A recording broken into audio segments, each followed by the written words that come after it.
It's Inspiring Vanessa here, and welcome back to my YouTube channel. And today I'm going to be doing another tips video for you guys. And I didn't really know what to do the live about, so as I said last week, please do give me any other suggestions for what to do on YouTube lives, as I am still kind of running out of ideas. But this came to my head to do this YouTube live topic for this week, and obviously I know that a lot of my viewers are definitely younger and possibly my age, or maybe older, or maybe like a little bit younger.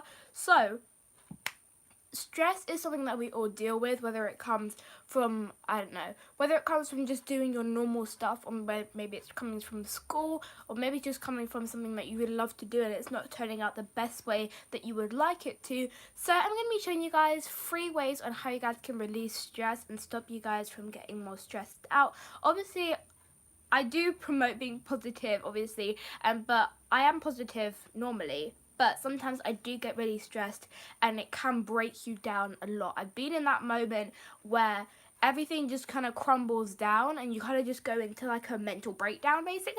But I want to show you guys different ways that you can release stress, because I wanted to let you guys know that doesn't matter if you guys are feeling stressed, because other people are probably feeling stressed as well, so we can help each other whenever we're feeling stressed. I don't know what is going on with my hair right now, but I have my notebook to show you guys what to do to release stress. And definitely comment down below maybe some of the things that you guys might be stressed about most of the time, because I know that people can be stressed quite normally, or maybe sometimes occasionally, I don't know. Comment down below one of the main things that you're usually stressed about, and that way you'll kind of put it in perspective for yourself. I'm in a lot of stress because this is such a coincidence this came up. A lot of tests. Yeah, sometimes school and different tests can make you definitely stressed out, but I've got some different methods and techniques to help you guys improve on that. So the first one is to meditate. Now the meditating one, a lot of people are going to be like, really, Vanessa, why would you tell me to meditate? I don't have time for that. So I recently started meditating like the beginning of 2019, just because things had been really stressful at the end of the year. Yeah, things to be really stressful. My mum suggested, why don't you start meditating? It will calm yourself, and it'll also put things in perspective for you, and why you might be feeling stressed out or really anxious and just not who you really are and not being yourself basically. So I was like, yeah, sure, I'll try it out. But obviously meditating, I didn't really want to do it because I found that it would be really boring for me to do, just because a lot of things do happen. What is going on with my hair right now? I'm so sorry. But a lot of things do happen when you're meditating, but you need to be in that kind of mind space that you're not thinking about anything else, which is really important that you guys need to remember. When you're not really thinking about anything else and nothing is you're not thinking about anything specific, which means you're going to be making more stress while you're doing meditation basically. There are lots of different meditation musics that you can listen to, or visualizations that you can listen to on YouTube, so definitely go and check those out. I like to do it in the morning, sometimes when I'm not rushing, which makes me stress as well. Sometimes when I'm not rushing to go to school, whatever it is, I'll usually do some meditation, or when it's on the weekends, most of the time I'll do it on the weekends, just to like refresh myself for the upcoming week. So just do that. It's best to kind of listen to the same one maybe for like a week or two, because in that way you'll really start to see how different perspectives you get when you listen to it each time. Even though you're going to know exactly what the person is saying in the video, at least you'll know that different things are coming out of it the more that you listen to it. So meditation is a good one. A lot of people recommend it for adults, but I think children should do it as well, just because it will release much more stress, and especially that children can be way more stressed than adults. Sometimes it seems crazy, but sometimes it's not. I know it's relatable to most of the people or students who are probably going to watch this. Sometimes us as kids are definitely going to be stressing way more than adults do, even though adults have way more bigger and impactful problems that they deal with on a daily basis. We also have a lot of problems or issues that will definitely spark some negativity here and there. So meditation will definitely calm you when it comes to that. Okay, the second thing is write whatever you're feeling stressed about. Write it down. It's really important to write it down, because then you can put things into perspective and see what you're actually stressed about. Because sometimes when people write it down, people won't really know what to write down, because nothing is like, there's not like a main reason that they're being stressed, which means you're just creating the stress because there's nothing really else for you to do about it. Sometimes it sounds really weird. It's like, why would I make myself stressed if I don't like being stressed out? Sometimes when you're feeling, I don't know, sometimes when you feel empty, stress just start building up to things on what could happen and compared to what's actually happening, if that makes sense to you guys. So sometimes you do create stress over things that aren't really going to happen, and I can definitely relate to this a lot, which is why most of the points or methods is what I have used to make myself more calmer and definitely stop myself from going completely crazy.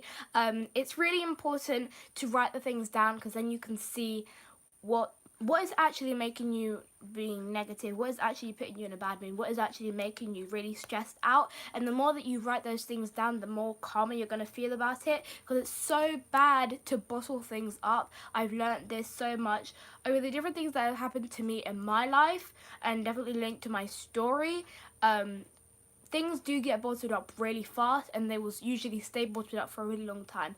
Please do not bottle any information up that makes you feel upset or sad. Definitely tell someone or write it down, because in that way you will be letting that out instead of keeping it all inside of you, because in that way the more stuff you keep inside of you, the more stress that you're going to get, because you're going to be thinking about it. Once it is let out, you can actually have a little sense of relief and start breathing a little bit, and just, you know, take a deep breath in and take a deep breath out. So it's really important to write this stuff down. And as I've said, you can create stress maybe because of something that you're doing. I don't know, linked to school maybe, for an example. If you have some really big tests coming up and you revise for it, but then you're scared that you're not going to remember all that revision. You thinking that you're not going to remember the revision is going to make you stressed, but genuinely you're not stressed about the exam because you know that you revised. So it's basically like thinking about what the bad things that could happen to it over the good outcomes that can happen of the good things that you're doing towards it. So it's always really important to be thinking about, am I making myself stressed, or is it actually something specific that I'm stressed about, which is actually genuine and is actually real, or am I just creating an outcome which will possibly come true through my negative thinking? That's the question that we need to be asking ourselves. Okay, so the third one, the last and final one, is think how you can improve on these different things. So if you're usually feeling stressed about school, and you like there's a test and you actually didn't revise for it, then start thinking about how you can improve that and avoid being stressed out.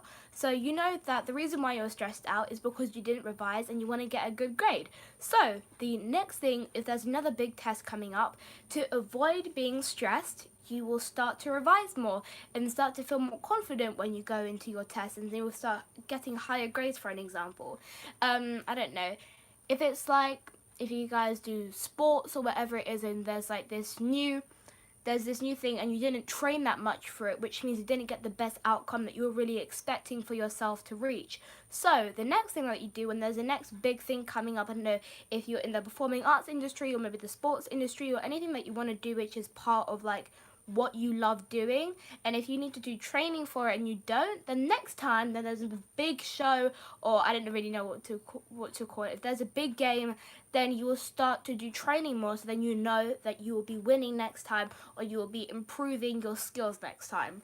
So it's really important to think about how you can improve, and especially if you're that kind of person who's thinking about what can go wrong, a really big improvement that you can start to make or start putting into to help you actually improve your stress levels is definitely to think about, well, first of all, it's really important to improve. It's when you improve, when you're writing things down and you actually see what you're writing down, and you understand that there isn't really something that you should really be stressed about, then the next thing that you should start doing is thinking about how you can improve. So the next time you start getting stressed about something, you need to talk to yourself and be like, am I actually stressed about this? And if I'm not, then why am I doing this to myself? And you need to stop yourself and start putting in the positive outcome. So instead of thinking, I don't know, if you revised a lot, instead of thinking, I'm probably still going to fail because I'm not going to remember anything, instead be thinking, I revised and I'm going to get a really good grade because I deserve that, and that's the good outcome and result of it. The more you start thinking the more positive way, the more things will start to shift, and your stress levels would definitely decrease, and obviously your positivity and you just being like a genuine being yourself and being in a good mood would definitely increase. Hi Joey. You guys know this is my special guest, my cat. Joey, say hi. You're trying to run away from me. Say hi. Oh my god, she's like, Vanessa, go away from me. Lie down. Yeah, I'll give you some snacks afterwards, but Mummy needs to finish her YouTube live. She's so soft, I'm sorry. Okay, but did you just bite me? That is so rude. And then she's just gonna start like stroking me around. Like, what? Joey, sit down. Oh my god. Joe. Okay, I'm not even gonna focus on her because she's definitely gonna be distracting me, and it looks like that I have a tail attached to me rather than my actual cat. But I hope these tips did help you in, or maybe helping you think about the way that you can release stress. If you guys would like me to do more videos on how to release fear, or maybe how to start improving something that you guys do struggle with, definitely request it down below. I will need a lot of help, and it will be a massive favor to me, because then that way you'll get a shout out once I give you guys the suggestion. And also, I'll do the YouTube live when I do it, and it will definitely help me with more YouTube live ideas, because sometimes my head is super empty when it comes to it, and yeah, it just gets super empty when it comes to it, and then like 10 minutes before the live, I've got no idea what to do. So it'll be really helpful you guys can suggest any YouTube live topics that I haven't talked about, or maybe I talked about a really long time ago and you'd like me to touch on it again, then definitely request it down below or suggest it down below, and I will be sure to do it. I will be sure to do it. And don't forget to like this video if you guys haven't liked it already. Also, don't forget to subscribe and hit that red button down below. And also, thank you guys so much. We hit 2.5 thousand inspirators. Thank you guys so much. I think we hit about last week, or maybe like, yeah, a couple of days ago or last week. But thank you guys so much. That means we are actually halfway to 5,000 subscribers, which is mind-blowing. Thank you guys so much. If you guys like my channel and you like watching my videos and you think that someone else can benefit from watching them, definitely share the Inspirators family and we can grow much more.